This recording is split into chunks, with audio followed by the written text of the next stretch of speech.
Finally, we are at the Eminem Death of Slim Shady album review. I know I was supposed to review this a little bit earlier, but I wanted to do it on Twitter Spaces, just didn't have time, so I decided, hey, let's do it on the podcast like we normally do. Let's go over the album. My live reaction and my thoughts on tracks really hasn't changed from then. A few tracks here and there, I kind of switched around, but for the most part, I had the same type of opinion. Same thing as I had as like when I was on live on YouTube listening to the album. So let's go over it. Same formula as the Kanye West and Ty Dolla $ign Vultures review, where I have the good tracks section, the neutral, and then the bad tracks. Good tracks is obviously the tracks that have replay value I like.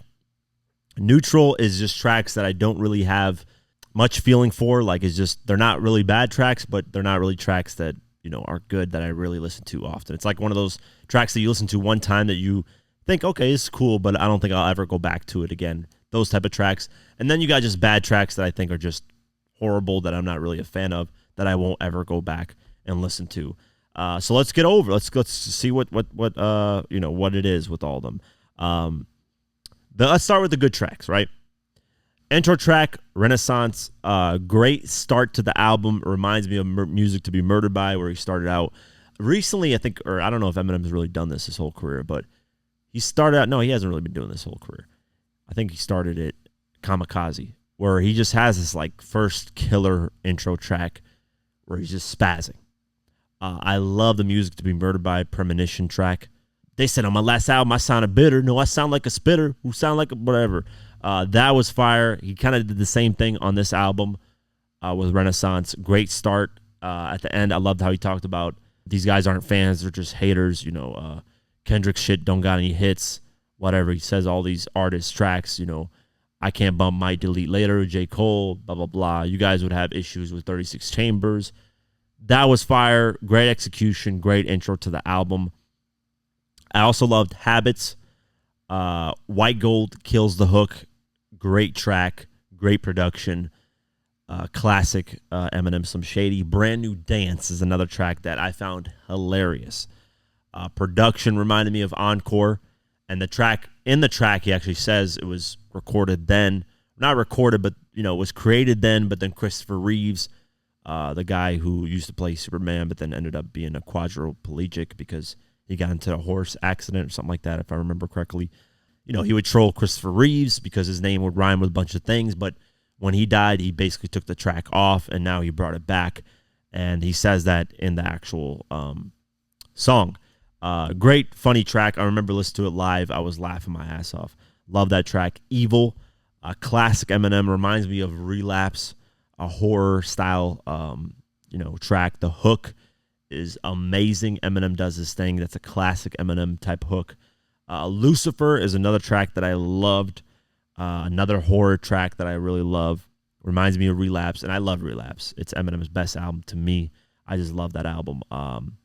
I like the beat changes on Lucifer throughout the track, and Eminem flows on all that really well. And then Sly Piper, I think is the person's name, kills the hook. So shout out to that person. Fuel, another track that's amazing. G.I.D. kills it. You could argue damn near beats Eminem on the track. I don't know. That's up for discussion, but Eminem does his thing. The Diddy bars are hilarious. And I love, the fact that he went in on Diddy. Houdini, love this song as a single. Love the song, just period. Classic Shady. Guess who's back? Back again. Shady's back. Yeah, so great record. Video made me love the track even more. I remember react to it live. Amazing video as well. Guilty Conscious 2, great follow-up to the original Guilty Conscious. I thought Dr. Dre would be on this track, but he wasn't, so this follow-up is still just as good. It's Marshall going against Slim Shady and battling each other out. And love the ending where he wakes up and is like, what the hell just happened? Temporary, another track I love. Another track where he kind of just has this, Eminem's always had this theme that he talks about his daughter Haley. And, he's talking basically in this track from the afterlife. Same thing he did with the Jelly Roll, Somebody Save Me track. And Skylar Gray kills the fucking hook as usual. She is a hook monster. I can see why Eminem always works with her. Great song, great life type of concept record. Bad One, another great track. Production's insane. Eminem kills every verse. White Gold kills the hook as usual. And then Somebody Save Me, Jelly Roll kills the hook. Eminem, production on point. Eminem pulls at the heartstrings, especially on this track for me. So those are the great tracks on the album. That's 11 good tracks that I enjoyed, that I've always, when I've listened to this album this past week and a half, whatever you want to call how many days, those are the tracks that I went back on. So Renaissance, Habits, Brand New Dance, Evil, Lucifer, Fuel, Houdini, Guilty Conscious 2, Temporary, Bad One, and Somebody Save Me. So 11 great, good tracks off the album. Let's get into the neutral tracks, and then we'll talk about the bad tracks. Neutral tracks, these are basically skits. I know Trouble is kind of like a mini track, but it's a skit. Trouble, All You Got, Breaking News, these are skits, so I don't really count them, so I'm not counting those. Antichrist, I'm not really a fan of the hook. I like the Slim Shady voice in there that Eminem uses. The Diddy bars are hilarious, but I never really found myself going back to this track often. Toby, not a fan of Big Sean. I've always said that. Never been a fan of Big Sean. Don't like the music video. Constant movement in the music video. No disrespect to Cole Bennett, but the video just didn't do it for me on the track. I like the hook, and I think Babytron did his part as well as Eminem. They both did their parts, so that's why it's kind of neutral. I have things that I really dislike about the track, and then I like things that I like. But I don't really find myself going back to this track often like that. So Toby, I'm not a fan of. Like My Shit, not a bad track. Just Eminem kind of doing his flexing thing where he just trolls and talks about money and, I'm the best of this. And, it's kind of like an ego type of track that Eminem usually has. The reason why I didn't put it on the bad side is because Eminem made a smart move in adding it as a bonus track. This is a song that was a bonus cut. If you ordered the album online on Eminem.com, they gave you that as well as another track with 2 Chainz called Kyrie and Luca. But this track is neutral. Didn't really love it, didn't really hate it. Perfect that Eminem put it as a bonus track. Because if you would have put this on the album, I would have put it as a bad track. But because it's as a bonus cut, I give it as a neutral. So 11 good tracks, 4 neutral tracks, and there are 3 bad tracks. These are tracks that I will never go back to. I'm not a fan of. I could care less about them. Road Rage. Nothing really intrigues me about the track. I like that he talked about that we need to shame people again, bad health habits, stuff like that. That was a cool topic, and I just didn't like the track though. Never really went back to it. Never really cared for it. Don't like the hook, production. Don't really care to listen to it. Head Honcho. Not a fan of this track. I only like the hook. Easy Mill did his thing, but other than that, I'm not really the production's all right. Easy Mill did all right. Eminem did all right. Not a fan of it. Never really went back to it. Yeah. Kyrie and Luca with 2 Chainz. Not a good combination with the boom bap old school type of style with 2 Chainz getting on there and Eminem. Did not like it. Served as a bonus track. Good idea on Eminem's part for putting it as a bonus track and not on the actual album. Didn't like the track. Never went back to it. But that's it. So 11 good tracks, 3 bad tracks, 4 neutral tracks. I did not count the skits, obviously. So out of that, I give it a 7.5 out of 10. Great rating. That is a C plus or a C out of an A, whatever. Usually, if I put things in it's in the good tier album. My ratings are anything 5 and below is bad. Anything 6 and 7 in between there is good. Anything 8 and 9 is great. And then obviously 10 out of 10 is classic. So this is a good album. It's not a great album. It's not a classic album.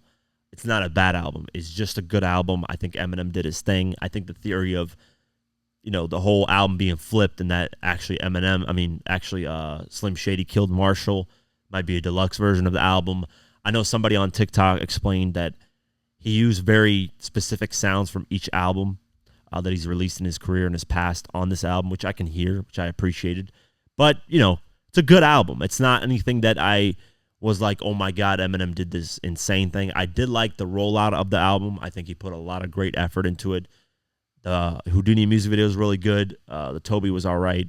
But, I think, there's a lot of people on the spectrum when it comes to this album. Some people really, really hate it and think it's one of the worst Eminem albums.